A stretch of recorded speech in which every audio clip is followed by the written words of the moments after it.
Hello everyone, welcome back to my channel the knowledge lab. आज के इस video में हम रेशियो एंड प्रोपोर्शंस के कुछ इंपॉर्टेंट क्वेश्चंस को डिस्कस करेंगे। ये हमारा रेशियो एंड प्रोपोर्शन का पार्ट 1 है और आज का ये टॉपिक हमारा इम्पॉर्टेंट है UPSC, PCS, UP triple SC या एसएससी की जो सीजीएल, सीएचएसएल और एमटीएस एग्ज़ाम्स होते हैं उनके पॉइंट ऑफ व्यू से आज का ये हमारा टॉपिक काफ़ी इंपॉर्टेंट है। देखिए, सबसे पहले हमको ये समझना ज़रूरी है कि रेशियो का यूज़ कहाँ होता है। जब भी दो या सिमिलर क्वांटिटीज़ को कंपेयर किया जाता है, ठीक है, तो उस केस में जो कंपैरिजन है उसको रिप्रेजेंट करने के लिए रेशियोज़ का यूज़ किया जाता है। कब? जब दो सिमिलर क्वांटिटीज़ हों उस केस में, ठीक है। इसके बाद आगे बात करें रेशियो की, तो रेशियो जैसे कि हम मान लें कि x या y दो वेरिएबल्स हैं, ठीक है, तो उसको कैसे रिप्रेजेंट किया जाएगा? उसको इस फॉर्म में रिप्रेजेंट किया जाएगा, x रेशियो y के फॉर्म में, जहाँ जो x है उसको बोला जाता है एंटीसीडेंट और y को बोला जाता है कॉन्सिक्वेंट। और इसको ऐसे रिप्रेजेंट किया जाएगा x upon Y equals to X ratio Y, ठीक है। ये है दो वेरिएबल्स हैं, ratio between x and y को ऐसे रिप्रेजेंट किया जाएगा। तो अब आगे बढ़ते हैं। सबसे पहले समझते हैं रूल नंबर 1। रूल नंबर 1 क्या कहता है? If the given ratios are A ratio B and C ratio D, then अगर given ratio A ratio B हैं, ठीक है, और सी रेशियो डी है, ये दो रेशियोज गिवन हैं, तो उस केस में पहला क्या कह रहा है? पहला ये हमको रूल कह रहा है ए रेशियो बी, अगर ये ए रेशियो बी बड़ा होगा सी रेशियो डी से if A D is greater than B C. दूसरा रूल क्या कहता है इसमें? ए रेशियो बी छोटा होगा सी रेशियो डी से, कब? जब A D is smaller than B C. और थर्ड रूल क्या कह रहा है? A ratio B is equals to C ratio D if A D is equals to B C. ये तीन चीज़ें हमको रूल नंबर 1 में बताई गई हैं, ठीक है। तो इसको आप नोट डाउन कर लीजिए, ठीक। इसको नोट डाउन कर लीजिए, फिर हम सबसे पहले एक सवाल को सॉल्व करके देखते हैं। तो क्वेश्चन नंबर 1 आइए देखते हैं क्या कह रहा है। क्वेश्चन नंबर 1 कह रहा है विच इज़ ग्रेटर 5/8 और 9/14। 5/8 और 9/14 में कौन सा बड़ा है, वो चीज़ हमको यहाँ पे फाइंड आउट करनी है, ठीक है। तो इसको कैसे फाइंड आउट करेंगे? देखिए, सबसे पहले क्वेश्चन नोट डाउन कर लीजिए, ठीक। क्वेश्चन नोट डाउन कर लीजिए और अगर आपसे सॉल्व हो रहा है तो सॉल्व वीडियो पॉज करके सॉल्व करने की कोशिश करिए। इनकेस नहीं हो रहा है तो मैं इसका एक्सप्लेनेशन भी आपको बताता हूँ। देखिए, अगर हम मान लें let a by b is equals to 5/8, ठीक है, अगर हम मान लेते हैं, ठीक। And c/d is equals to 9/14, ये अगर हम मान लेते हैं तो उस केस में क्या होगा? उस केस हम ये लिख सकते हैं, हमने अभी भी जो रूल था वो पढ़ा था, तो हम ऐसे कर सकते हैं ए, जस्ट ए मिनट, हाँ,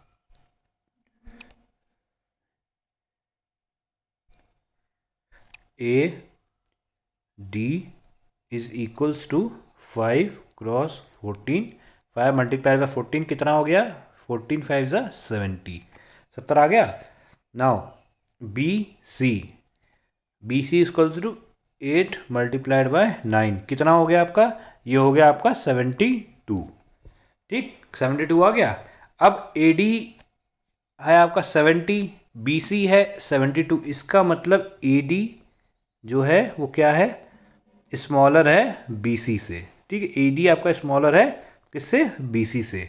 ये आया। इसका मतलब क्या हो जाएगा? इसका मतलब हम इसको ये लिख सकते हैं A by B is less than C by D, ठीक है। A by B is less than C by D, क्योंकि यहाँ पे क्या हो रहा है? ये जो आपका 5/8 है ये आपका लेस देन है 9/14 के, ठीक है। ये लेस देन है 9/14 के, ठीक।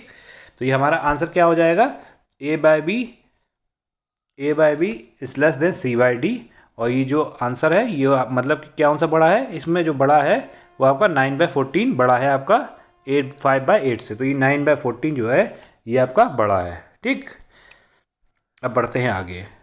नेक्स्ट रूल क्या कहता है? नेक्स्ट रूल कहता है if two ratios are given for comparison, convert each ratio in such a way that both ratios have same denominator, then compare the numerators and the fraction with greater numerator will be greater। देखिए, इसमें कह रहा है दो ratios आपको given है, ठीक, comparison के लिए। कन्वर्ट क्या करना है, कन्वर्ट करना है ईच रेशियो को इस तरीके से कि जो दोनों रेशियोज़ हैं, जो बोथ रेशियोज़ हैं, ठीक, उसमें क्या होगा, बोथ रेशियो के जो डिनोमिनेटर हैं वो सेम हो। ठीक है, और फिर करना क्या है, हमको न्यूमरेटर को कंपेयर करना है और फिर हमको पता चल जाएगा the fraction with the greater numerator will be greater. तो जिसका न्यूमरेटर जो है वो बड़ा होगा, जिसका न्यूमरेटर वो जो है वो ग्रेटर होगा। ठीक है, वो बड़ा होगा। इसको देखिए एक सवाल के हेल्प से इसको समझते हैं, क्वेश्चन करते हैं, तब ये ज़्यादा समझ में आएगा। क्वेश्चन नंबर 2, क्वेश्चन नंबर 2 कह रहा है यहाँ पे, तो यहाँ क्वेश्चन नंबर 2 कह रहा है यहाँ पे हमको ग्रेटर रेशियो फाइंड करना है, कौन सा है, 2:3 बड़ा है या फिर 4:5 बड़ा है। इस चीज़ को यहाँ पे हमको फाइंड आउट करना है। ठीक है, तो कैसे फाइंड आउट करेंगे, देखिए हमने अभी क्या पढ़ा था, हमने यहाँ पे पढ़ा था कि if two ratios are given for comparison, convert each ratio in such a way that both ratios have same denominator। Denominator को सेम करना है हमको और फिर न्यूमिनेटर को कंपेयर करना है। ठीक है, पहले क्या करना है, डिनोमिनेटर को सेम करना है। ठीक है, उसके बाद जो है जो न्यूमिनेटर है उसको कंपेयर करके हमको जो ग्रेटेस्ट न्यूमिनेटर होगा वो बड़ा होगा। ठीक है, कोई दिक्कत नहीं है, बिल्कुल सिंपल क्वेश्चन है। तो इसमें हम क्या करेंगे, देखिए 2:3 मतलब 2/3 और ये आपका 4:5। ये 4:5 हमें डिनोमिनेटर सेम करना है, डिनोमिनेटर सेम करना है तो इसको हम मल्टीप्लाई कर देंगे 5 से, यहाँ न्यूमिनेटर डिनोमिनेटर में, और यहाँ मल्टीप्लाई कर देंगे 3 से। ठीक है, ये मल्टीप्लाई कर दिया हमने। ठीक, क्योंकि जब हम एलसीएम निकालेंगे 2/3 और 4/5 का तो वो हमारा 3 और 5 यानी कि 15 ही आएगा।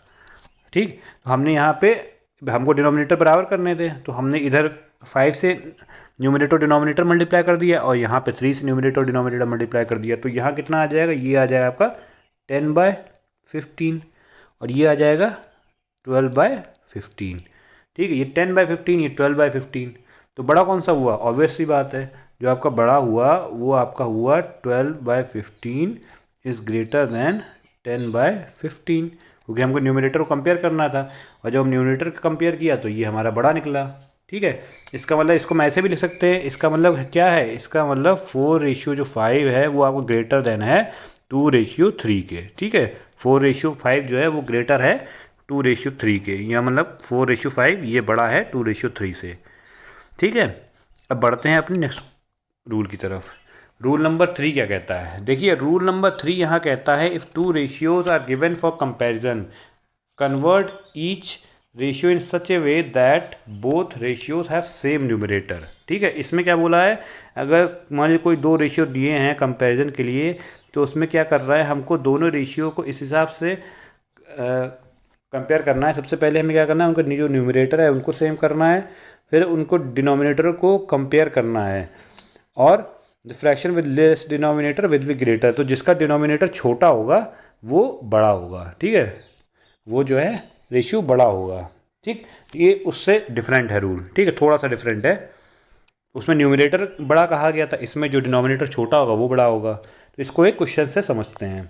सबसे पहले क्वेश्चन ये क्या कह रहा है, क्वेश्चन कह रहा है find the least fraction between 6/7 and 7/9। 6/7 and 7/9 में लीस्ट फ्रैक्शन हमें पता करना है। ठीक, तो जैसा अभी हमने रूल देखा था, रूल के बेस पे हम करेंगे। हमारा ये है 6/7। ठीक है, 6/7 है। ठीक, और ये कितना है हमारा, ये आपका है 7/9। इसमें हमको क्या बोला था, हमको बोला गया था न्यूमरेटर को सेम करना है। ठीक, तो अगर हम एलसीएम ले लेते हैं तो हमारा कितना आ जाएगा, तो ये आपका 6/7 और 7/9 का 6 और 7 आपका हो जाएगा 7 6 या 42। ठीक, यानी कि यहाँ पे अगर हम मान लीजिए कर देते हैं आपका 7 से मल्टीप्लाई और नीचे भी कर देते हैं 7 से मल्टीप्लाई और यहाँ कर देते हैं आपका 6 से मल्टीप्लाई और नीचे भी आपका 6 से मल्टीप्लाई। ठीक है, तो कितना आ गया 7 6 या 42 और यहाँ आपका 7 7 या 49। ये 7 6 या 42 और ये आपके 9 6 या 54।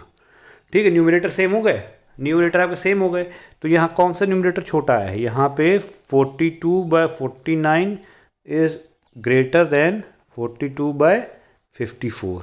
ठीक है, जो 42/49 है वो बड़ा है 42/54 के। इसका मतलब यहाँ पे क्या कह रहा है, 6/7 जो है 6/7 आपका बड़ा है 7/9 से। 6/7 आपका बड़ा है 7/9 से। ओके, तो अब बढ़ते हैं अपने नेक्स्ट रूल की तरफ। Rule number 4। रूल नंबर 4 क्या कह रहा है? इफ़ A रेशियो B ये दिया है और ये B ratio C, where then C is called third proportion to A and B, then which are continued proportion. और इसमें C कैसे कैलकुलेट करना है? देखिए, अगर ये इस फॉर्मेट में दिया है तो हम इसको ऐसे भी लिख सकते हैं, A ratio B equals to B ratio C। इसका मतलब इसको हम अगर ऐसे फॉर्मूले लिख सकते हैं तो इसको A/B इक्वल्स टू B/C भी तो लिख सकते हैं। तो ये क्रॉस मल्टीप्लाई कर दीजिए, ये क्रॉस मल्टीप्लाई करेंगे तो आपको कितना आ जाएगा? B² इक्वल्स टू AC आ जाएगा। ठीक है, B² इक्वल्स टू AC, यही चीज़ यहाँ दी हुई है, B² इक्वल्स टू AC दिया हुआ है। तो इसको हम ऐसे भी लिख सकते हैं, C इक्वल्स टू B²/A। ठीक है, ये आपका इक्वेशन बनेगी। ठीक, तो ये हमारा रूल है। तो अब ये रूल है, तो अब इस रूल के बेस पे क्वेश्चन करते हैं थर्ड प्रोपोर्शन का। इसमें क्या बोला है? थर्ड प्रोपोर्शन को कैलकुलेट करना है। Calculate the third proportional to 16 and 32। 16 और 32 का इसमें ये जो है क्या करना है? थर्ड प्रोपोर्शन को कैलकुलेट करना है। कोई दिक्कत नहीं है। हम इसको अगर थर्ड प्रोपोर्शनल को अगर हम x मान लें, लेट जो थर्ड प्रोपोर्शनल है आपका उसको x मान लें। ठीक है, तो उस केस में क्या होगा? उस केस में ये होगा 16, 32 और ये आपका x, ये हो जाएगा। ठीक, अब इसको हमको सॉल्व करना है। सॉल्व करना है कैसे होगा? 16 इसको ऐसे भी लिख सकते हैं, लिख सकते हैं कि नहीं लिख सकते हैं? ठीक है, ये आपका x है। ठीक, इसको क्रॉस मल्टीप्लाई करेंगे, जब क्रॉस मल्टीप्लाई करें कितना आ जाएगा? तो ये आपका हो जाएगा, ये 16x equals to, just minute, 32 cross 32, 16x equals to 32 cross 32। ठीक, और फिर ये 16 से कैंसिल होगा, 16 2 जा 32, इसका मतलब कितना हो जाएगा? x equal 64। इसका मतलब जो आपका x है, जो थर्ड प्रोपोर्शनल है, वो कितना हो जाएगा? वो आपका आ जाएगा 64 इस केस में। ठीक है, कितना आ जाएगा? 64। अब बढ़ते हैं अपने नेक्स्ट क्वेश्चन की तरफ। नेक्स्ट क्वेश्चन पहले समझते हैं। इसमें मीन प्रोपोर्शनल बोला गया है। ठीक है, तो इसमें हमको एक चीज़ समझनी होगी, अगर मीन प्रोपोर्शनल निकालना है, ठीक है, तो उसके लिए क्या करना होगा? देखिए, सबसे पहले क्या करना है, यहाँ पे क्या दिया है? Mean proportional between 4/25, 4 and 25। तो उस केस में क्या होगा? सबसे पहले हमको ये पता होना चाहिए मीन प्रोपोर्शनल अगर हमको निकालना है ए और बी का। ठीक, क्या होता है? ए और बी का मीन प्रोपोर्शनल क्या होगा? A√A/√AB। ठीक है, मीन प्रोपोर्शनल ए और बी के बीच का निकालना है तो वो होगा आपका √AB। ठीक है, अगर मीन प्रोपोर्शनल x है आपका, ठीक है, if mean proportional is x, तो उस केस में क्या होगा? एक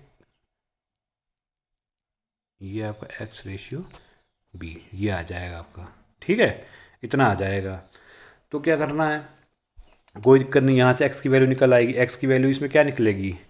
इसमें x की वैल्यू निकल आएगी आपकी x इक्वल्स टू √AB निकल आएगी। कैसे? क्योंकि ये a/x हो जाएगा, ये x/b हो जाएगा, फिर x² इक्वल्स टू AB हो जाएगा, तो फिर आपका x इक्वल्स टू √AB आ जाएगा ऐसे। ठीक, तो हमको सेम चीज फॉर्मूला यहाँ पे अप्लाई करना है। ठीक, जैसे मान लीजिए अगर हम मीन प्रोपोर्शनल जो है, let mean proportional be X, ठीक, एक्स मान लेते हैं, तो उस केस में क्या होगा? उस केस में आपको ऐसे लिख सकते हैं हम कि नहीं लिख सकते हैं, इस फॉर्मेट में लिख सकते हैं। ठीक है, इसके बाद इसको बस सॉल्व कर लीजिए। ठीक, इसको जो सॉल्व करेंगे तो ये 4/x इक्वल्स टू x/25 हो गया। तो x² equals to 4 × 25 equals to x²। तो ये कितना आ जाएगा? ये आपका कितना आ जाएगा? ये आपका आ जाएगा x² इक्वल्स टू 100 आ गया।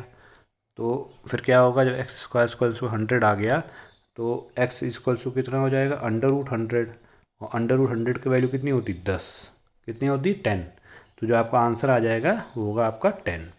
ठीक है, जो एक्स की वैल्यू होगी, जो मीन प्रोपोर्शनल होगा वो आपका होगा 10। ओके, तो ये तो बात हुई मीन प्रोपोर्शनल की। अब बढ़ते हैं नेक्स्ट क्वेश्चन की ओर। नेक्स्ट क्वेश्चन क्या कह रहा है? नेक्स्ट क्वेश्चन कह रहा है find the value of A plus B upon A minus B if A by B is equals to 5/3। A plus B upon A minus B की value find करनी है अगर ए अपॉन बी 5/3 दिया है। ठीक है, तो यहाँ पे हमें क्या करना है? यहाँ पे जो आपका फॉर्मूला लगेगा वो कंपोनेंडो और डिविडेंडो का लगेगा। ठीक है, कंपोनेंडो का फॉर्मूला क्या कहता है? सबसे पहले फॉर्मूला देखते हैं।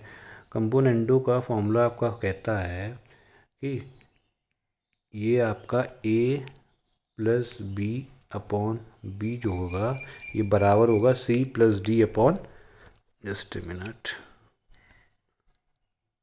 ये आपका बराबर होगा C plus D upon D के। ठीक है, ये तो आपका कंपोनेंडो का फॉर्मूला हो गया। डिविडेंडो का फॉर्मूला क्या होता है?